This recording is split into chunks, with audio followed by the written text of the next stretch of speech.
कि आज कल सुनाऊंगा। वो मधुसूदन पाद सरस्वती एक श्लोक कहते हैं, आपको शायद स्मृति में हो। हे मन, अपने मन से कह रहे हैं कि तू वृंदावन मत जाना। और वो श्लोक होता तो और आनंद आता। बहुत सुंदर है श्लोक, मुझे कुछ मेरी स्मृति में नहीं है। तू वृंदावन मत जाना, लेकिन मन कह रहा नहीं मैं तो जाऊंगा। बोले अच्छा ठीक है, तू वृंदावन चले जाना, लेकिन वृंदावन जाकर के वहां पर टेढ़ी टांग वाले से मत मिलना। मधुसूदन पाद सरस्वती कह रहे। बोले नहीं मैं तो उससे मिलूंगा।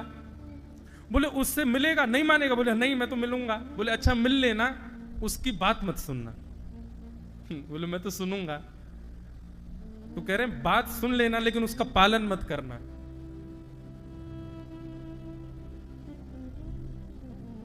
अरे कहां तक, जब एक बार आपका मन वृंदावन आने से रुका ही नहीं है ना, तो फिर कहां तक रोकोगे। वृंदावन आ गया मतलब कृष्ण के पास आ गया। वृंदावन परम सत्य है। ठाकुर जी का सच्चिदानंद रूप में सत्य स्वरूप है श्री वृंदावन। क्यों? क्योंकि आज भी अनुभव होता है ठाकुर जी का वहां। वृंदावन वसति लीला परिचरो जगन्नाथ स्वामी नयन पथगामी भवतु में। महाराज जी जगन्नाथ जी में दर्शन करने गया ठाकुर जी के, तो पूरे दिन ठाकुर जी सामान्य रहते हैं, लेकिन रात्रि में आप शयन में जगन्नाथ जी को जब देखेंगे तो जैसे आज हमारा पुष्प श्रृंगार हुआ, ऐसे जगन्नाथ जी का रात्रि में पुष्प श्रृंगार होता है। बाकी के सब जगह मंदिरों में विधान ऐसा है कि श्रृंगार कम किया जाता है। रात्रि में ठाकुर जी शयन में जा रहे हैं, पर श्री जगन्नाथ धाम में पुरी में ठाकुर जी का अद्भुत श्रृंगार और पुष्पों से श्रृंगार किया जाता है ठाकुर जी का। तो हमने वहां के पुजारी जी से पूछा कि जगन्नाथ जी को इतना काय को सजा रहे हो? भाई रात में सोने जा रहे हैं, इतनी माला आपने पहना दी, ठाकुर जी को चुभेगी नहीं? तो वहां के उड़िया हमारे जो वैष्णव हैं, पंडा पुजारी हैं, वो सब बोले अरे नहीं नहीं नहीं, ठाकुर जी सोने थोड़ी जा रहे हैं, तो श्रृंगार करके तो कहीं घूमने जाते हैं। तो मैंने कहा कहां जा रहे हैं? बोले कि ठाकुर जी के कपाट बंद होते ही श्री जगन्नाथ जी यहां से अंतर ध्यान हो जाते हैं और सीधे वृंदावन में रास विहार करने के लिए गोपियों के समीप पहुंच जाते हैं। और इसका महाराज जी तर्क इतना सुंदर दिया। पुजारी जी बोले कि यदि हम ठाकुर जी के श्रृंगार में जरा सी त्रुटि कर दें, जैसे कि माली यदि इतने किलो फूल लाया और हमने ठाकुर जी को सजा दिया, ठाकुर जी उससे कम पुष्पों में ही सज गए, कुछ फूल रह गए, तो हमने सोच लिया कि चलो अब जबरदस्ती काहे को इतने पुष्प ठाकुर जी के ऊपर रखें, ठाकुर जी सज तो गए हैं।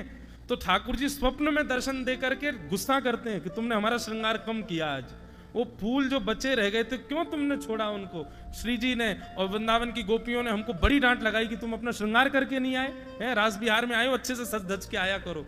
इसलिए जितने पुष्प आते हैं सारे पुष्प ठाकुर जी को धारण कराए जाते हैं। क्यों? क्योंकि शयन होते ही श्री जगन्नाथ जी वृंदावन पहुंच जाते हैं और वहां रास विहार करते हैं। वृंदावन सत्य है। द्वारिकाधीश कपाट बंद होते ही द्वारिका में द्वारिकाधीश का भीतर बैठे नहीं, सीधे वृंदावन पहुंचते हैं। अच्छा देखो, इसको घटित कैसे करोगे? मेरे मन का भाव है, कहीं लिखा भाव नहीं है। वृंदावन में महारास होता है और महारास का मतलब है जितनी गोपी उतने कृष्ण। तो वृंदावन के ले लो राधा रमण जी, वृंदावन में बिहारी जी, वृंदावन में राधा वल्लभ जी, वृंदावन में गोपीनाथ जी, मदन मोहन जी, दामोदर जी आदि आदि। फिर भी लाखों गोपियों की, करोड़ों गोपियों की पूर्ति तो होगी नहीं। इतनी सारी गोपियां हैं तो उनकी पूर्ति कैसी होगी? तो श्री पंडरीनाथ भगवान भी पहुंच जाते हैं, श्री जगन्नाथ भगवान भी पहुंच जाते हैं, श्री द्वारिकाधीश भी पहुंच जाते हैं, श्री बद्रीनाथ भी पहुंच, जितने भी श्री कृष्ण के, श्रीमन नारायण के पूरे भारतवर्ष में जहां कहीं भी ठाकुर जी के देवस्थान हैं, शयन होते ही ठाकुर जी वृंदावन पहुंच जाते हैं और वहां पर रास विहार करते हैं। अनेक रूप से ठाकुर जी रास कर रहे हैं। तो वृंदावन सत्य है, वृंदावन सत्य है। और उस सत्य वृंदावन में चैतन्य कौन है? वृंदावन में चैतन्य वहां की श्री यमुना जी है। वो चैतन्य है, वो अचल नहीं है, चलती हुई दिख रही है। वो बात अलग है कि आज दूषित हमने बहुत कर दी, पर वो चैतन्य है। ब्रजवासी ये चैतन्य है। ब्रजवासियों को कभी कभी अगर कोई ब्रजवासी मिल जाए ना, तो कभी कभी उसको श्री कृष्ण मान करके ही उसके चरण स्पर्श कर लेने चाहिए या उसको हृदय से लगा लेना चाहिए। वो चैतन्य है। वृंदावन में जन्म लेने वाले, वृंदावन में विचरण करने वाले, वहां के ब्रजवासी, ये सब चैतन्य स्वरूप हैं ठाकुर जी के। उनके दुर्गुणों को मत देखो, उनकी दूषित अवस्था, उनकी वचन बोली को मत देखो। वो श्री कृष्ण ही हैं। क्षण भर के लिए अपने चित्त में ये भाव लाकर के उनका दर्शन करो। इस प्रकार से यदि ब्रजवासियों को देखना प्रारंभ कर दिया जाए कि सब श्री कृष्ण हैं, ये सब चैतन्य श्री कृष्ण के स्वरूप हैं, निश्चित उन घूमते फिरते ब्रजवासियों में आज नहीं तो कल, कल नहीं तो महीने बाद, नहीं तो वर्ष बाद, कभी तो साक्षात त्रिभंग लली श्री कृष्ण के दर्शन हो जाएंगे। सत्य श्री वृंदावन, चैतन्य वहां के ब्रजवासी, वहां की यमुना जी, ये चैतन्य है, चैतन्य श्री कृष्ण है। और वृंदावन में आनंद कौन है? रसिक जनन के मध्य में बैठ करके जब भगवत चर्चा गुणानुवाद सुनकर के चित्त में जो स्फूर्ति स्फुटित होती है, जो प्रस्फुटित होती है स्फूर्ति, वही आनंद है।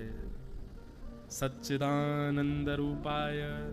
वृंदावन चले गए तो स्थूल श्री कृष्ण से मिल लिए, वृंदावन जाकर के ब्रजवासियों से मिल लिए तो समझो चैतन्य श्री कृष्ण से मिल लिए। और वृंदावन जाकर के वहां के भगवत रसिक जनों के मुख से यदि वृंदावन के गुणानुवाद यश कीर्ति का श्रवण कर लिया और उसको श्रवण करके चित्त में एक स्फूर्ति हो गई, एक रोमांच सा होने लगा, तो समझ लो आपके चित्त में आनंद श्री कृष्ण प्रकट हो गए। सच्चिदानंद रूपाय। श्री कृष्ण के ही तीन रूप है। ये ऐसा भाव एक ब्रजवासी को प्रणाम किया तब उन्होंने ये दिया, सच्चिदानंद रूपाय। भगवान के तीन रूप हैं, सत्य, चैतन्य और आनंद। श्री दत्त भगवान के भी जो दर्शन हो रहे तीन रूप हैं, यह भी सत्य, चित्त और आनंद है। सच्चिदानंद रूपाय। क्या करते हैं ठाकुर जी? बोले विश्वोत्पत्त्यादि हेतवे, विश्व की उत्पत्ति करना, पालन करना और उसका संहार करना, ये ठाकुर जी के तीन काम है। तापत्रय विनाशाय, तीन तापों का विनाश करने वाले ऐसे श्री कृष्णाय वयम नमः। ऐसे श्री कृष्ण को हम बारंबार प्रणाम करते हैं, उनको बारंबार। तो श्री जनाबाई की इतनी चर्चा सुनी कि बोले महाराष्ट्र में एक परम भक्ता है जनाबाई, ठाकुर जी की परम भक्त है। श्री कबीरदास जी उनका दर्शन करने के लिए आए और जैसे ही दर्शन करने के लिए पहुंचे, पूछते पूछते जनाबाई कहाँ है, जनाबाई कहाँ है, उनको प्रणाम करना है। किसी ने मार्ग बता दिया, वहां चले जाओ, उधर बैठी हैं। संभवतः उसी समय क्या देखा, जैसे ही कबीरदास जी का पहुंचना हुआ तो दो आपस में पड़ोसी माताएं एक दूसरे से लड़ रही थीं, मराठी भाषा में लड़ रही थी। अब हमको बोलनी तो आती नहीं, तो बताते कैसे लड़ रही थी। एक दूसरे से लड़ रही थी और किस बात पे लड़ रही थी? गोबर के ऊपले खींच रही थी। एक मैया कह रही थी ये मेरा है, दूसरी कह रही थी ये मेरा है, और भीड़ चारों तरफ खड़े होकर के देख रही थी। कबीरदास जी ने पूछा भैया क्या हो रहा है? बोले लड़ाई हो रही है। लड़ाई हो रही है, अच्छा ये सब छोड़ो, ये बताओ जनाबाई कहाँ है? बोले वो सामने जो कंडा खींच रही है वो जनाबाई तो है, वो जो गोबर का उपला खींच रही हैं और जोर जोर से चढ़ चढ़ के सामने वाली के ऊपर जो चढ़ रही हैं, बार बार मुष्टिक दिखाती हैं। क्या कैसे बोलेंगे मराठी? माझा कंडा। क्या गोबर के उपले को क्या बोलते हैं महाराज जी? हैं? गोबरी, माझी गोबरी। माझी मतलब मेरी। मराठी भाषा भी बड़ी अच्छी। मराठी भाषा में कहीं कहीं संस्कृत के शब्द आते हैं। माझे माहेर पंढरी आहे भीवरे तेरे। हमको एकाध अभंग भी महाराज जी गाएंगे ना, कथा में सुनाएंगे बीच बीच में। माझी बहिण चंद्रभागा करे से पाप भंग, माझे माहेर पंढरी आहे भीवरे छाते। श्री एकनाथ जी महाराज का पद। एकनाथ जी कहते हैं बाप आणी माझे विठ्ठले रखुमाई। एकनाथ जी से किसी ने पूछा आपका परिवार कहाँ है, तो अपने परिवार का वर्णन कर रहे हैं। यहां महाराष्ट्र के भक्तों के भाव इतने सुंदर हैं कि क्या बताएं। एकनाथ जी कहते हैं मेरे माता पिता कौन है? बोले विठ्ठले रखुमाई। विठ्ठल और श्री रुक्मणी जी मेरे माता पिता हैं। और बोले माझी बहन चंद्रभागा, चंद्रभागा मेरी बहन है। बोले कैसी बहन है? बोले जो सबके पापों को दूर करती है, ऐसी चंद्रभागा मेरी बहन है। अच्छा तुम्हारा मायका कहाँ है? बोले माझे माहिर पंढरी, पंढरपुर मेरा मायका है। एका जनार्दनी शरण, एका जनार्दनी शरण, एका जनार्दनी शरण। शेखनाथ जी महाराज ऐसा सुंदर भाव गाते। तो कथा चल रही जनाबाई की, जनाबाई लड़ रही हैं। कबीरदास जी बोले जनाबाई कहाँ है? बोले ये जो कंडा मांग रही हैं माझी गौरी कहकर के जो खींच रही है यही है जनाबाई। कबीरदास जी बोले राम राम राम राम, इनकी इतनी प्रशंसा सुन के आया था मैं। ऐसी भक्ता, ऐसा नाम गान करती हैं, ठाकुर जी से इतना प्रेम करती हैं, इतना लाड लड़ाती हैं, ठाकुर जी का इतना स्मरण, ठाकुर जी इनके संग पल्लू पकड़ करके घूमते हैं। मैंने इतनी प्रशंसा सुनी। बताओ ये तो कैसी विषयासक्त माता है, हैं? गोबर की गोबरी के पीछे लड़ रही हैं, एक कंडे के पीछे लड़ रही हैं।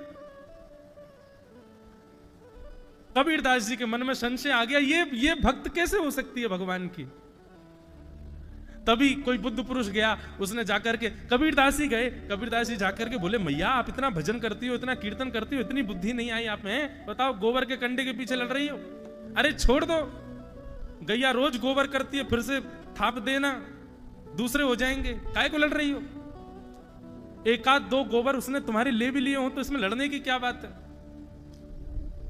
जनाबाई बोली नहीं नहीं नहीं, ये वाला गोबर मेरा है, ये वाला गोबर का उपला मेरा है, वो वाला मेरा है, और वो कोने में जो पड़ा है वो वाला मेरा है। कबीरदास जी बोले तुमको पहचान कैसे कि तुम्हारी है? अरे गोबर के उपले एक जैसे दिखते हैं, तुमको कैसे पता कि तुम्हारे यहां की गैया का गोबर का उपला कैसा है?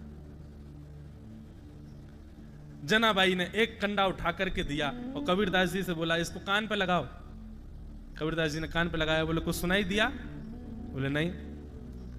अब ये मेरा कंडा है, इसको कान पे लगाओ। जनाबाई का कंडा जैसे ही कबीरदास जी ने कान पे लगाया, विठ्ठल विठ्ठल विठ्ठल विठ्ठल विठ्ठल, कंडे में से ही सुंदर ठाकुर जी का नाम गान प्रकट हो रहा था। श्री कबीरदास जी के नेत्र सजल हो गए, चरणों में गिर गए, मां मुझे क्षमा कर दो, मैं आपके रूप को नहीं जान पाया।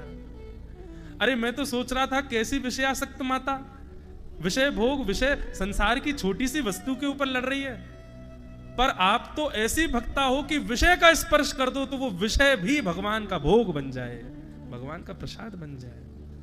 आप तो वो मैया। ऐसी जनाबाई, ऐसे तुकाराम, ऐसे नामदेव, ऐसे एकनाथ, ऐसे ज्ञानेश्वर, कैसे कैसे भक्त हुए हैं इस महाराष्ट्र की भूमि में। उत्पन्ना द्रविड़ेशाहम वृद्धिम कर्नाटके गताम, क्वचित क्वचिन महाराष्ट्रे गुर्जरे जीर्णताम गतः। भक्ति का जो परिचय है वो महाराष्ट्र में पली बड़ी है।